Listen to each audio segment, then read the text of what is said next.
कैसे हो आप सभी। आज बेटा यूनिट 7 का हम न्यू टॉपिक लेकर आए हैं। अभी उससे पहले हम डिस्कस कर चुके थे एसिड एंड बेस के बारे में, ठीक है। एंड बेटा अभी जो इस यूनिट के अंदर जो टॉपिक है वो हम लेकर आ रहे हैं कि स्ट्रेंथ जो होती है किसी भी एसिड और बेस की वो हम कैसे निकालेंगे, ठीक है।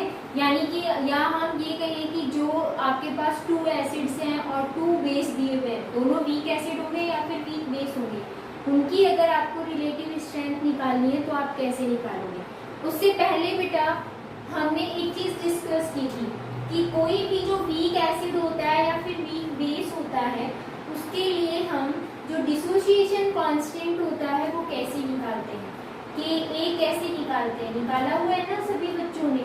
वो क्या होता है आपको पता है कि जैसे कोई भी एक एसिड है HA, वाटर के अंदर वो क्या करता है बेटा, डिसोशिएट हो जाता है।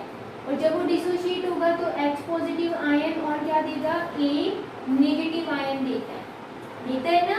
तो जो बेटा Ka था वो क्या आया था, concentration of the H positive ion, concentration of the E negative ion and divided by concentration of the HA, ये आया था। हमने फिर कंसेंट्रेशन भी माना था कि जो इनिशियल कंसेंट्रेशन इसकी C है और इनकी क्या है 0, क्योंकि अभी डिसोसिएशन हुआ नहीं है। आफ्टर द डिसोसिएशन के लिए हमने डिसोसिएशन कांस्टेंट माना था अल्फा। तो हमने कहा था कि इसकी वैल्यू भी C अल्फा होती है, इसकी भी C अल्फा और इसकी C1 माइनस अल्फा। तो जो एक्यूरेट हमने कंसेंट्रेशन के लिए निकाला था वो क्या आया था, अल्फा स्क्वायर C या C अल्फा स्क्वायर, यही आया था ना बेटा। तो जो अल्फा होता है वो क्या होता है, डिसोसिएशन कांस्टेंट।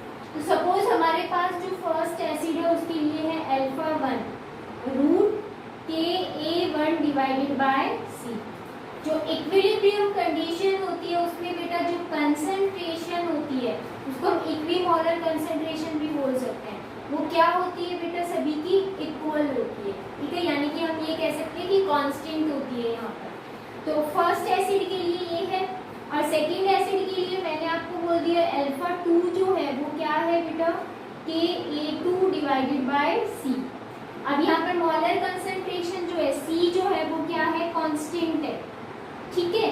तो बेटा अल्फा 1 डिवाइडेड बाय अल्फा 2 करोगे क्योंकि बेटा आप रिलेटिव स्ट्रेंथ निकाल रहे हो।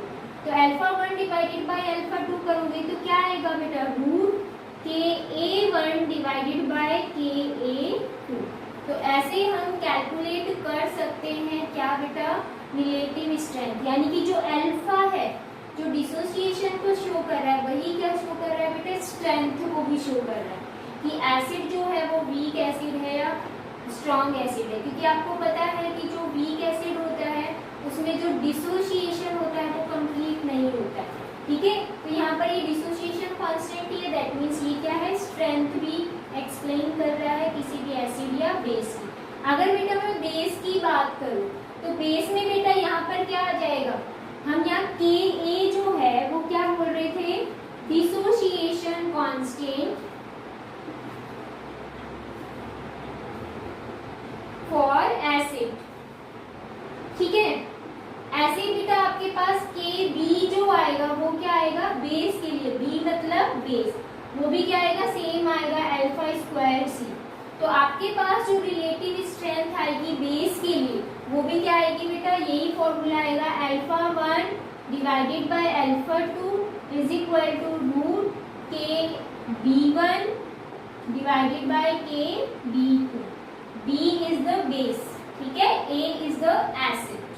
तो सेम आएगी, ये आएगी एसिड्स के लिए और ये आएगी बेस के लिए। तो हम इजीली रिलेटिव स्ट्रेंथ निकाल सकते हैं, क्लियर है।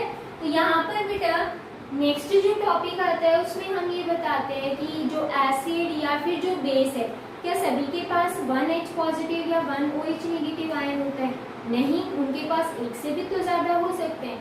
तो नेक्स्ट देखो बेटा, पॉलीप्रोटिक एसिड, इसका मतलब क्या बेटा, प्रोटिक मतलब प्रोटॉन, पॉली का मतलब बहुत सारे, यानी कि यहाँ पर है मैनी और ये क्या है, प्रोटॉन। यानी कि एसिड जो होते हैं क्या करते हैं, मोर देन 1 प्रोटॉन प्रोड्यूस करते हैं या रिलीज करते हैं, उन्हीं को आप क्या बोलोगे, पॉलीप्रोटिक एसिड। ठीक है, आपको ध्यान रखना है क्योंकि आपको डेफिनेशन से पता चल जाएगा। अब डेफिनेशन लिखने की जरूरत है नहीं, एग्जाम्पल बताऊं मैं आपको। एग्जाम्पल क्या होता है, जैसे मैंने बोला H2SO4 है, ठीक है, H2SO4 है, H3PO4 है। हम क्या करते हैं, इसको डिसोशिएट करके देखते हैं। ठीक है, जैसे मैंने इसको डिसोशिएट किया एक्वस सॉल्यूशन के अंदर यानी कि वाटर की प्रेजेंस में, तो जब ये डिसोशिएट होगा तो क्या करेगा, 1H पॉजिटिव आयन देगा एंड क्या प्रोड्यूस करेगा, HSO4 नेगेटिव आयन।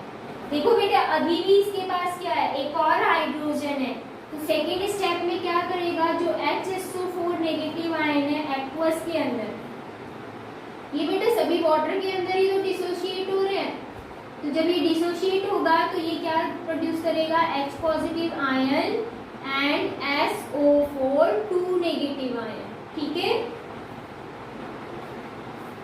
तो देखो बेटा इसने एक बार प्रोड्यूस किया H पॉजिटिव आयन, तो इसका जो डिसोसिएशन कांस्टेंट होगा उसको हम किससे रिप्रेजेंट करेंगे, Ka1 से। ठीक है, सेम एज इट इज जो इसका ये डिसोसिएशन कांस्टेंट होगा उसको हम किससे डिनोट करेंगे, Ka2 से। तो अगर आपसे पूछते हैं कि डिसोसिएशन जो कांस्टेंट है Ka1 और Ka2 में से ज्यादा वैल्यू किसकी है, तो देखो बेटा यहाँ पर H2SO4 जब एक H पॉजिटिव आयन देगा और इसमें कन्वर्ट हो गया HSO4 नेगेटिव आयन में, तो अब ये नेगेटिव आयन इस हाइड्रोजन को क्या कर लेगा बेटा, होल्ड करके रखेगा, अट्रैक्ट करके रखेगा। अट्रैक्शन यहाँ पर ज्यादा होगी तो H पॉजिटिव आयन जो है वो रिलीज तो होगा, लेकिन इसके कंपेयर में बेटा क्या होगा, लेस अमाउंट में, यहाँ हम कहें टाइमिंग ज्यादा लगेगी, यहाँ हम कहें एनर्जी ज्यादा देनी पड़ेगी। ठीक है, तो यहाँ पर Ka1 जो होगा वो क्या होगा, ग्रेटर देन Ka2। अगर हम इस केस में बात करें तो देखो हाइड्रोजन कितने हैं बेटा, 3 हाइड्रोजन है, तो इसके पास क्या आएगी, dissociation constant Ka1, Ka2 and Ka3, तो वैल्यू सेम रहेगी, Ka1 की ज्यादा रहेगी। फर्स्ट डिसोसिएशन कांस्टेंट की वैल्यू हमेशा ज्यादा होती है, वो क्या हो जाता है, आयंस में डिसोशिएट इजीली हो जाता है। ठीक है, देन उसके बाद नेगेटिव आयन को डिसोशिएट करना थोड़ा डिफिकल्ट होता है क्योंकि वहां पर इसी नेगेटिव आयन पॉजिटिव आयन को क्या करता है, अट्रैक्ट करके रखता है, अट्रैक्शन ज्यादा होती है, इसीलिए Ka2 की वैल्यू क्या हो जाती है, डिक्रीज हो जाती है। ऐसे जो नेक्स्ट आएगा फिर जैसे कि इसमें बात करें तो यहाँ पर ये चीज आपको ध्यान रखनी है कि किसकी वैल्यू ज्यादा होगी। ठीक है, आप देखो हमने यहाँ पर पॉलीप्रोटिक एसिड की बात की, ऐसे बेटा जो बेस है उनको हम क्या बोलेंगे, उनको हम बोलते हैं बेटा पॉली एसिडिक बेस। ठीक है, देखो बेटा इसमें अगर हम बात करें तो इसमें क्या होता है, more than 1 OH negative ion produce करता है। ठीक है, जैसे एग्जाम्पल देखें हम इसमें, तो आपने देखा होगा कि NH4OH होता है, उसमें एक ही OH है, लेकिन हम यहाँ पर एक से ज्यादा OH की बात करें तो ये क्या होगा, जैसे मैंने बोला AlOH का होल थ्राइस है, या फिर मैंने बोला कि MgOH का होल ट्वाइस है, तो इनमें क्या है, एक से ज्यादा OH नेगेटिव आयन है। जैसे मैं इसकी बात करूं MgOH का होल ट्वाइस, ये फर्स्टली क्या करेगा बेटा, एक्वस सॉल्यूशन के अंदर MgOH एक बचेगा इसके पास। ठीक है, एंड एक OH नेगेटिव आयन क्या कर देगा, प्रोड्यूस कर देगा। अब देखो इसमें से हमें क्या करना है, नेगेटिव आयन को रिलीज करना है, तो MgOH जो पॉजिटिव है उसमें से आप नेगेटिव आयन को रिलीज करोगे तो Mg2 पॉजिटिव में कन्वर्ट हो जाएगा एंड OH नेगेटिव आयन, बेटा ये पॉजिटिव आयन मैग्नीशियम पर आएगा, याद रखना। ठीक है, तो यहाँ पर एक OH negative ion easily release हो गया, इसके लिए डिसोसिएशन कांस्टेंट क्या है, Kb1, इसके लिए डिसोसिएशन कांस्टेंट क्या है, Kb2, ये भी एक्वस के अंदर ही। तो अगर आपसे पूछते हैं तो Kb1 is greater than Kb2, reason वही देना है कि 1 OH नेगेटिव आयन जो है वो इजीली एक्वस सॉल्यूशन में एक मॉलिक्यूल या कंपाउंड क्या कर सकता है, रिलीज, बट फिर ये जो पॉजिटिव आयन है वो रिलीज नहीं कर पाएगा क्योंकि अट्रैक्शन यहाँ ज्यादा होता है। ठीक है, तो आपको ये ध्यान रखना है, ये क्या होता है, पॉली एसिडिक बेस होते हैं। क्लियर। नेक्स्ट देखो बेटा, अगर ये एसिड और बेस की हम बात करें कि कौन ज्यादा स्ट्रॉन्ग, यानी कि हम कहें कि एसिडिक स्ट्रेंथ किसकी ज्यादा होती है, अगर वो डिस्कस करोगे आप, तो देखो एसिडिक जो स्ट्रेंथ है उनको कुछ फैक्टर्स अफेक्ट करते हैं, उनके बेसिस पे आपको पता चल जाएगा कि किसकी ज्यादा होती है किसकी कम। ठीक है, तो देखो अभी हम डिस्कस कर रहे हैं एसिडिक स्ट्रेंथ, और एसिडिक और जो बेसिक स्ट्रेंथ होती है वो एक दूसरे के अपोजिट होती है, ये ध्यान रखना है आपको। ठीक है, तो मैं अभी एक चीज डिस्कस कर लेते हैं हम लोग, सेकेंड आपको अपने आप समझ आ जाएगा। एसिडिक स्ट्रेंथ में देखो सबसे पहले फर्स्ट कौन सा फैक्टर अफेक्ट करता है। एसिडिक स्ट्रेंथ का मतलब तो आप सभी को पता होगा कि जो H पॉजिटिव आयन क्या कर रहा है, रिलीज कर रहा है, उसकी एसिडिक स्ट्रेंथ क्या है, ज्यादा है। ठीक है, दैट मींस वो एसिडिक बिहेवियर शो कर रहा है। तो इसको फैक्टर कौन से अफेक्ट करते हैं, एक तो होता है बेटा साइज और एक होता है इलेक्ट्रोनेगेटिविटी। ठीक है, अगर मैं बात करूं कि हम क्या कर रहे हैं, एक ग्रुप के अंदर बात करें, ठीक है, इन ग्रुप, तो ग्रुप में क्या होता है, जब हम पीरियड में डाउन द ग्रुप जाते हैं तो साइज क्या होता है, इंक्रीज होता है।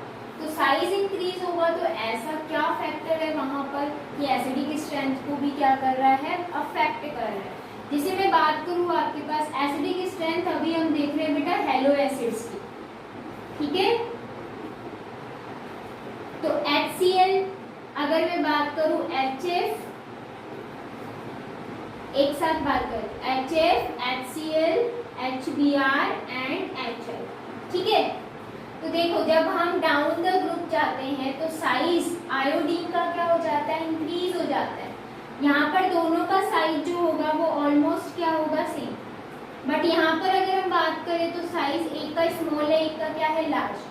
तो किस पर अफेक्ट पड़ता है बेटा, ये आपको दिख रही है, बॉन्ड लेंथ, बॉन्ड लेंथ पर अफेक्ट पड़ता है। लेंथ क्या हो जाती है, या हम कहें बॉन्ड स्ट्रेंथ पर अफेक्ट पड़ता है। लेंथ तो हम नहीं देखेंगे, यहाँ स्ट्रेंथ की बात कर रहे हैं। तो बॉन्ड जो स्ट्रेंथ है, अगर साइज क्या हो, अनइक्वल हो, तो बॉन्ड स्ट्रेंथ क्या हो जाती है, वीक। इसका मतलब बॉन्ड इजीली क्या हो जाता है, ब्रेक हो जाता है, और इजीली ब्रेक होगा तो H पॉजिटिव आयन क्या हो जाएगा, इजीली रिलीज हो जाएगा। और H पॉजिटिव आयन जो फास्टली रिलीज करेगा उसमें बेटा आपको पता है कि उसकी एसिडिक स्ट्रेंथ क्या होगी, ज्यादा होगी। तो जब हम ऐसे जाएंगे तो एसिडिक स्ट्रेंथ सबसे ज्यादा किसकी होगी, HI की। क्लियर है, एसिडिक स्ट्रेंथ HI की HF के कंपेयर में ज्यादा क्यों है, क्योंकि बेटा दोनों का साइज क्या है, अनइक्वल, जिसकी वजह से जो बॉन्ड स्ट्रेंथ है वो क्या हो जाती है, डिक्रीज। और बॉन्ड स्ट्रेंथ डिक्रीज होने की वजह से ये इजीली क्या करेगा, easily lose the electron, electron नहीं, H पॉजिटिव आयन। ठीक है, तो H positive ion easily lose कर देगा तो ये क्या होगा, एसिडिक नेचर शो कर रहा है। यहाँ पर इसका साइज स्मॉल है तो हम कहेंगे बॉन्ड स्ट्रेंथ क्या है, हाई है, और बॉन्ड स्ट्रेंथ ज्यादा होने की वजह से H पॉजिटिव आयन जल्दी से लूज नहीं होगा। क्लियर है। नेक्स्ट देखो बेटा, इलेक्ट्रोनेगेटिविटी फैक्टर किस में काम करता है, ये करता है इन पीरियड, साइज करेगा ग्रुप के अंदर और इलेक्ट्रोनेगेटिविटी पीरियड के अंदर। ठीक है, ये वाला पोर्शन। इसमें अगर हम बात करें पीरियड के अंदर तो आपको पता है, देखो कार्बन, उसके बाद क्या आता है, नाइट्रोजन, देन ऑक्सीजन और फिर फ्लोरीन, ये हो गया। अब पीरियड में जब हम जा रहे हैं तो इलेक्ट्रोनेगेटिविटी क्या होती है बेटा, इंक्रीज होती है। और जब इलेक्ट्रोनेगेटिविटी इंक्रीज होती है तो वो क्या करता है, इलेक्ट्रॉन को अट्रैक्ट कर लेता है, और इलेक्ट्रॉन को अट्रैक्ट करेगा हाइड्रोजन में से, तो हाइड्रोजन क्या हो जाता है, इजीली लूज हो जाता है। तो क्या हुआ, उसकी एसिडिक स्ट्रेंथ इंक्रीज हो गई। तो अगर हम बात करें एसिडिक स्ट्रेंथ इंक्रीज होने की तो किसमें ज्यादा होगी, HF में। ऐसे जा रहे हो तो एसिडिक स्ट्रेंथ क्या हो रही है, इंक्रीज हो रही है।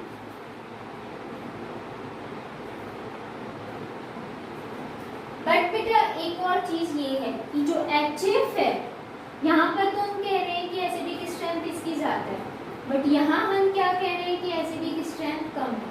अगर हम एक्चुअल में यहाँ पर एक और फैक्टर देखें, क्या कि जो फ्लोरीन है उसकी इलेक्ट्रोनेगेटिविटी ज्यादा होने की वजह से जो HF के बहुत सारे मॉलिक्यूल होंगे उनमें हाइड्रोजन बॉन्डिंग भी हो जाती है, और हाइड्रोजन बॉन्डिंग की वजह से ये H पॉजिटिव आयन रिलीज नहीं कर पाता है। इसीलिए आपको ध्यान रखना है कि जो HF है उसकी एसिडिक स्ट्रेंथ हमेशा क्या रहेगी बेटा, कम रहेगी एज कंपेयर टू वाटर। तो यहाँ दूसरा फैक्टर भी काम करेगा। यहाँ तक तो ठीक है कि इसकी इलेक्ट्रोनेगेटिविटी ज्यादा, तो ऐसे जाओगे तो इंक्रीज होगी पीरियड में। बट अगर पर्टिकुलर आपके पास क्वेश्चन आ जाता है कि H2O एंड HF में से, तो बेटा आपको ये रीजन के साथ साथ ये भी बताना है कि इलेक्ट्रोनेगेटिविटी ज्यादा होने की वजह से ये क्या कर लेता है, हाइड्रोजन के साथ hydrogen bonding, H positive ion release नहीं हो पाता है HF मॉलिक्यूल में से, इसी वजह से इसकी एसिडिक स्ट्रेंथ कम हो जाती है एज कंपेयर टू वाटर। वैसे अगर हम देखें तो वाटर में भी हाइड्रोजन बॉन्डिंग है, बट हाइड्रोजन बॉन्डिंग ज्यादा किसमें है, HF में, इसीलिए एसिडिक स्ट्रेंथ जो HF की होगी वो कम होगी as compare to H2। Clear है? तो अभी हम डिस्कस करेंगे आयोनिक प्रोडक्ट ऑफ वाटर, ठीक है। एंड इसके अंदर हम और क्या डिस्कस करेंगे, डिसोसिएशन कांस्टेंट, यानी कि जो आयोनिक प्रोडक्ट होता है ना वाटर का, उसी को आप डिसोसिएशन कांस्टेंट भी बोल सकते हो। कैसे, देखो आपको पता है कि जो वाटर होता है H2O, ये क्या होता है, वीक इलेक्ट्रोलाइट होता है, इलेक्ट्रिसिटी कंडक्ट बहुत कम अमाउंट में करता है। तो वीक इलेक्ट्रोलाइट है तो ये किस में ब्रेक डाउन होगा, H positive and OH negative के आयन। ये बेटा इसमें सेल्फ डिसोसिएशन होता है, ये ध्यान रखना, ठीक है। ये एज ए सॉल्वेंट काम भी करता है किसी भी अदर मॉलिक्यूल को डिसोशिएट करने में। तो ये सेल्फ डिसोसिएशन होगा वाटर के अंदर। तो देखो according to the law of chemical equilibrium क्या होगा, जो डिसोसिएशन कांस्टेंट या इक्विलिब्रियम जो कांस्टेंट है K, वो क्या होगा, concentration of the product, that means product क्या आपके पास H पॉजिटिव और OH negative divided by concentration of H2O। आपको पता है कि जो एक्वस होता है उसकी कंसेंट्रेशन हमेशा क्या होती है, कांस्टेंट होती है। दैट मींस हम ये लिख दे K concentration of the H2O इधर and H positive and OH negative ion हम कहाँ लिखेंगे, लेफ्ट हैंड साइड। अब इसको जब आप मल्टीप्लाई, देखो एसिड्स के लिए जब हमने देखा तो हमने इसको रिप्रेजेंट किया था Ka से, अगर बेस के लिए देखते हैं तो हम Kb से, बट अभी हम किसकी बात कर रहे हैं, only water not acid in base, तो बेटा इसको हम किससे रिप्रेजेंट करेंगे, Kw से। This is the dissociation constant of the water, ठीक है। क्या होगा, is equal to H positive and OH negative, ठीक है। इसको देखो हम और किस फॉर्म में लिख सकते हैं, हम इसको इस फॉर्म में भी लिख सकते हैं कि जो वाटर होता है इसके बहुत सारे मॉलिक्यूल्स हैं, ठीक है। ये क्या करेगा, एक H पॉजिटिव आयन ले लेगा, एक वाटर मॉलिक्यूल, जैसे H पॉजिटिव आयन लेगा एक OH नेगेटिव आयन रिलीज कर देगा, ठीक है। तो हम इसको ऐसे भी लिख सकते हैं, अगर इसका हम देखें Kw की वैल्यू तो वो क्या आएगी बेटा, concentration of the H3O positive and concentration of the OH negative. Same चीज ही है, ये H पॉजिटिव आयन ही है, यहाँ पर भी बेटा H ही है हाइड्रोनियम आयन के अंदर, H पॉजिटिव ही तो है, देख लो H2O plus H positive ion, ठीक है। तो यहाँ पर आप इसको भी ऐसे लिख सकते हो और ऐसे भी लिख सकते हो, ये है ionic product of the water. अगर आपसे ये पूछते हैं कि जो Kw है इस पे टेम्परेचर का क्या इफेक्ट पड़ेगा, तो अगर हम इफेक्ट ऑफ टेम्परेचर देखें तो क्या होगा, देखो जब हम टेम्परेचर को इंक्रीज करेंगे, ठीक है, तो क्या होता है, जैसे टेम्परेचर इंक्रीज करोगे ये जो वाटर मॉलिक्यूल्स हैं ये फास्टली डिसोशिएट होंगे और क्या प्रोड्यूस करेंगे बेटा, H positive ion and OH negative ion. That means इनकी कंसंट्रेशन क्या होगी, इंक्रीज होगी। और आपको पता है अभी अभी देखा, अगर H पॉजिटिव और OH नेगेटिव आयन की कंसंट्रेशन इंक्रीज होती है तो Kw इनके डायरेक्टली प्रोपोर्शनल है, दैट मींस Kw भी क्या होगा, इंक्रीज। तो हम कहेंगे इंक्रीज टेम्परेचर को जब हम इंक्रीज करते हैं तो क्या होता है, concentration of H positive and जो OH नेगेटिव आयन है वो भी क्या होती है बेटा, इंक्रीज होती है। ठीक है, टेम्परेचर को आपने क्या किया, इंक्रीज, तो इनकी कंसंट्रेशन भी क्या हुई, इंक्रीज, तो Kw भी क्या होगा बेटा, इंक्रीज। क्लियर है? ठीक है, तो ये था आयनिक प्रोडक्ट ऑफ वाटर। अभी हम इसके बेस पे आगे डिस्कस कर लेते हैं पीएच। पीएच क्या होती है बेटा, हम पीएच को ऐसे लिखते हैं, P का मतलब होता है पावर, H मतलब hydrogen, that means power of hydrogen. ठीक है, इसकी एक न्यू और डेफिनेशन होती है, जो पीएच होता है वो क्या होता है बेटा, minus log concentration of H positive ion, या फिर हम इसको और क्या लिख सकते हैं, pH is equal to log 1 by concentration of H positive ion. इसका मतलब समझ आ रहा है ये माइनस वैल्यू क्यों आई है, क्योंकि ये क्या था, रेसिप्रोकल में था pH के, concentration of the H positive ion. तो बेटा pH को हम ये भी लिख सकते हैं, इसको कैसे डिफाइन कर सकते हैं, pH is the negative logarithm of concentration of the H positive ion. ठीक है, या फिर हम क्या लिख सकते हैं, pH is the logarithm of reciprocal of H positive ion concentration. ठीक है, या concentration of H positive ion. Clear है? तो ये होती है pH, ये बेस के लिए बताते हैं, एसिड के लिए। देखो H पॉजिटिव आयन किसके लिए होता है, एसिड्स के लिए। बेस के लिए क्या होते हैं बेटा, OH नेगेटिव आयन, तो उसको हम किससे रिप्रेजेंट करेंगे, POH। ठीक है, वो क्या होता है, minus log concentration of the OH negative ion, या फिर उसको हम लिख सकते हैं POH is equal to log 1 by concentration of OH negative ion. बेटा मैंने आपको पहले भी बोला H पॉजिटिव आयन भी लिख सकते हैं, या फिर हाइड्रोनियम आयन भी लिख सकते हैं, H3O पॉजिटिव आयन भी लिख सकते हो इसकी जगह पे। ठीक है, ये ध्यान रखना। तो ये है pH और POH।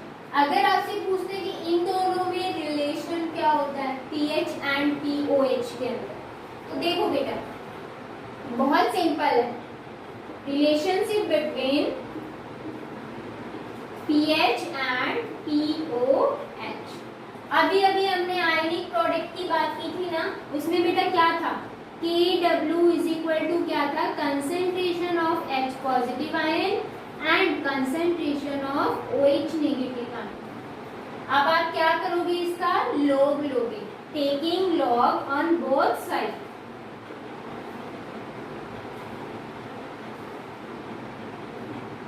और जब आप दोनों साइड क्या लोगे, लॉग लोगे, तो यहाँ लिखोगे log Kw is equal to log concentration of H positive ion. बेटा ये मल्टीप्लाई में है, और जो मल्टीप्लाई में होते हैं और जब हम लॉग लेते हैं तो वो किस में चेंज हो जाते हैं, प्लस के अंदर।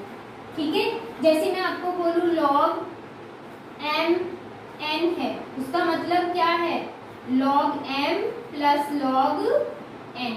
क्लियर है? तो यहाँ पर आपके पास क्या आ जाएगा, लॉग OH नेगेटिव आयन। ठीक है, अब हम क्या लेंगे, दोनों side negative side, taking negative on both side.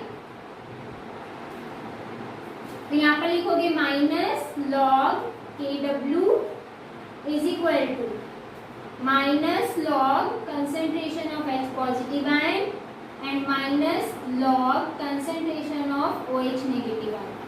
We know that minus log H positive ion जो है वो किसके इक्वल होता है बेटा, pH के। ऐसे ही माइनस लॉग Kw किसके इक्वल होगा, power of the Kw, plus में आ जाएगी क्योंकि ये प्लस की वैल्यू ये माइनस के इक्वल है, इज इक्वल टू इसमें क्या आ जाएगा बेटा, pH प्लस यहाँ क्या आ जाएगा, POH।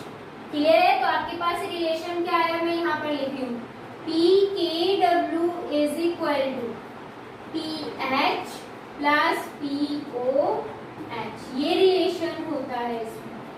ठीक है, आप देखो यहाँ पर जो Kw है that means dissociation constant of the water, इसकी वैल्यू जो होती है बेटा वो होती है 10 की पावर -14। अगर आपके पास 10 की पावर माइनस 14 वैल्यू पुट करके आंसर निकालना है तो वो कैसे निकालोगे वो अभी देखो। We know that Kw is equal to क्या होता है 10 की पावर माइनस 14, इसकी वैल्यू बेटा फिक्स है, ठीक है। आप देखो आपने कहा था Kw इज इक्वल टू क्या होता है concentration of H positive ion and concentration of OH negative. आपने इसकी वैल्यू रख दी 10 की पावर माइनस 14, ठीक है। एंड बेटा साथ में क्या किया लॉग भी ले लिया, ये आपको पहले एक्सप्लेन कर दिया मैंने, लॉग लिया आपने। यहाँ पर भी आप लॉग लोगे H positive ion plus log OH negative ion, ठीक है। आपको पता है लॉग लोगे तो जो मल्टीप्लाई की वैल्यू है वो किस में हो जाएगी प्लस में।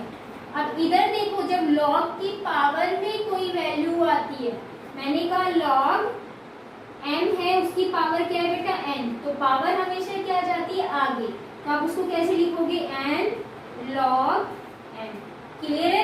तो आप यहाँ पर लिखोगे इसकी वैल्यू क्या आएगी देखो -14, माइनस पूरी की पूरी उठा के आगे रखेंगे, log 10 is equal to log H positive plus log OH negative ion की कंसेंट्रेशन, ठीक है। अब log 10 की वैल्यू क्या होती है बेटा 1, तो वैल्यू क्या हो जाएगी -14 is equal to log H positive concentration and concentration of the OH negative ion logarithm में, ठीक है। अब आप क्या करोगे दोनों साइड नेगेटिव लोगे, तो देखो बेटा ये पहले से नेगेटिव है और जब नेगेटिव दोबारा लोगे तो किस में चेंज हो जाएगा पॉजिटिव में, एंड ये किस में होगा minus log H positive ion and minus log OH negative ion. We know that minus log H positive ion is the pH, ठीक है, and minus log OH negative ion is the POH. ये पूरी value POH है, ठीक है। तो यहाँ plus का साइन लगाना है, ये ध्यान रखना है आपको। तो यहाँ पर बेटा देखो हमने पहले ये निकाला देन ये निकाला, तो आपको कुछ समझ आया कि जो Kw है उसकी वैल्यू तो कितनी होती है 10 की पावर माइनस 14, बट Pkw जो होता है उसकी वैल्यू कितनी आ रही है 14, क्लियर है। देखो यहाँ पर आ रहा है ना इक्वल, तो ये आपके पास रिलेशन आ जाता है pH एंड pOH के अंदर, that means power of the hydrogen और पावर ऑफ द जो हाइड्रोक्साइड आयन है उनकी जो एडिशन है वो किसके इक्वल होगा हमेशा 14 के इक्वल होगा। तो अगर बेटा क्वेश्चन में आपको ये वैल्यू दी हुई है और ये पूछते हैं तो इस फॉर्मूले में पुट करना है और आपको वैल्यू कैलकुलेट करनी है, ठीक है, ये ध्यान रखना है। जैसे मैंने आपको बोल दिया कि जो POH है उसकी वैल्यू बेटा आपको 13 दी हुई है, तो आप क्या करोगे इस वाले फॉर्मूले में अप्लाई करोगे, क्या आएगा 14 is equal to PH plus का 13, तो PH इज इक्वल टू क्या आ जाएगा बेटा 14 माइनस 13, दैट मीन्स 1 आंसर आ जाएगा, क्लियर है। तो ऐसे आप इजीली कैलकुलेट कर सकते हो इस वाले फॉर्मूले से, राइट। तो ये हो गया relation between the pH and POH। अगर अब आपसे इसमें नेक्स्ट रिलेशन पूछते हैं कि Ka Kb ये क्या इनमें रिलेशन कैसे निकालोगे, तो वो देखो relation between Ka Kb pKa and pKb, जैसे आपने Kw एंड pKw निकाला सेम एज इट इज इनमें भी रिलेशन निकालना, ठीक है। तो देखो बेटा अगर मैं आपसे कहूं कि कोई भी एक एसिड है वीक एसिड, ठीक है, वो क्या हो रहा है एक्वस सॉल्यूशन के अंदर आप डाल रहे हो तो डिसोशिएट हो रहा है किसमें H positive and F negative के अंदर। अब ये जो F नेगेटिव आयन है ये अगेन वाटर के साथ एक्वस के साथ रिएक्ट करेगा और क्या बना लेगा, देखो इससे हाइड्रोजन लेगा तो यहाँ क्या रिलीज हुआ OH नेगेटिव आयन प्लस क्या रिलीज हो गया H। तो देखो बेटे यहाँ पर अगर आप निकाल दो ये एसिड है कि A की वैल्यू निकालोगे तो क्या आएगा concentration of the H positive concentration of the F negative divided bye concentration of the HF, clear. ऐसे ही आपको इसके लिए निकालना है, ये बेस है क्योंकि OH नेगेटिव आयन प्रोड्यूस कर रहा है तो बेस है ना, तो Kb इज इक्वल टू क्या होगा बेटा concentration of the OH negative ion, concentration of the HF divided by concentration of the F negative ion. Water की तो कांस्टेंट है, यहाँ भी एक्वस कांस्टेंट ही है, ठीक है। अब देखो वी नो दैट जो K होता है इक्विलिब्रियम कांस्टेंट, ठीक है, वो क्या होता है K1 into K2 into K3 पढ़ते हुए आ रहे हैं हम, इक्विलिब्रियम में पढ़ा है, तो यहाँ पर भी देखेंगे तो क्या आएगा Ka इंटू Kb, तो निकालो K इज इक्वल टू क्या आ जाएगा, यहाँ हम कहे यहाँ पर देखें वीक एसिड की, तो आपके पास वैल्यू पुट करो, H पॉजिटिव की कंसेंट्रेशन है F negative divided by concentration of HF multiply by, यहाँ पर क्या आएगा concentration of OH negative ion and concentration of HF divided by concentration of F negative ion. ये कैंसिल हो रहा है, यहाँ पर ये कैंसिल हो रहा है, that means K is equal to क्या आ गया बेटा, concentration of H positive ion and concentration of OH negative ion, ये आ गया। ये आपके पास क्या आया K की वैल्यू। तो बेटा K क्या है, Ka into Kb, that means ये वैल्यू जो आपकी आई वो क्या आई है, देखो Ka into Kb is equal to concentration of H positive and concentration of OH negative ion. K is the Ka into Kb, ठीक है, हम यहाँ पर ये वैल्यू लेके चले तो क्या आएगा, देखो अब आप क्या करोगे, लॉग लोगे दोनों साइड, लॉग लोगे तो क्या आएगा लॉग Ka, बेटा मल्टीप्लाई में जो होते हैं वो प्लस में आ जाते हैं, आपको भी पता है, plus log Kb is equal to log concentration of H positive ion plus log concentration of OH negative ion, clear. फिर क्या लोगे बेटा, माइनस, दोनों साइड माइनस करोगे, तो माइनस करोगे तो क्या आएगा आपके पास negative log Ka negative log Kb is equal to negative log concentration of H positive ion and negative log concentration of OH negative ion. ये नेगेटिव फॉर्म किसके इक्वल होती है बेटा, pH प्लस किसके होती है POH के, एंड लॉग Ka और लॉग Kb को आप क्या लिखोगे pKa plus pKb, clear. And बेटा pH एंड POH की वैल्यू किसके इक्वल थी, थोड़ी देर पहले हमने निकाला भी था, याद है, हमने साइड में भी लिखा था pKw is equal to pH plus POH, हाँ ना। हम इसकी अगर इक्वल कर देते हैं, ये वैल्यू अगर हम यहाँ से देखते हैं तो किसके इक्वल है, pKw के, that means pKa plus pKb is equal to क्या आ गया pKw। This is the relation between dissociation constant of acid and dissociation constant of base, and यहाँ पर dissociation constant of the water की power के अंदर क्या आया है, रिलेशन आया है, ठीक है। ये रिलेशन हमें कैलकुलेट करना था, Ka Kb क्या होता है वो हमने निकाल लिया, दिस इज दिस वन।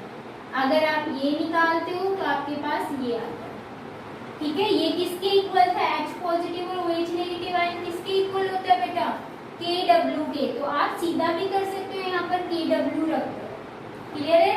तो आपके पास रिलेशन जो आता है वो क्या आता है कि जो Kw होता है, दिस इज द, आपको पता है क्या क्या रिलेशन आया, एक तो कंसेंट्रेशन वाला ये रिलेशन है, ठीक है, एक आपके पास ये रिलेशन आया है Ka इंटू Kb, क्लियर। ये एसिड के लिए होता है, ये बेस के लिए होता है, देखो हमारे पास वही रिलेशन आ रहा है यहाँ से, इस वाले से, ये Kw के इक्वल है ना। अब देखो and pKw is equal to क्या आया था बेटा, ये वाला मैंने ऊपर लिख दिया, and pKw is equal to क्या है pKa प्लस pKb। हमारे पास देखो बेटा ये चार रिलेशन हमने निकाले हैं, क्लियर है। तो कल बेटा हम pH स्केल से रिलेटेड डिस्कस करेंगे एंड इनके बेसिस पे बेटा हमें बहुत सारे न्यूमेरिकल भी डिस्कस करने हैं। कल मिलते हैं, टेक केयर।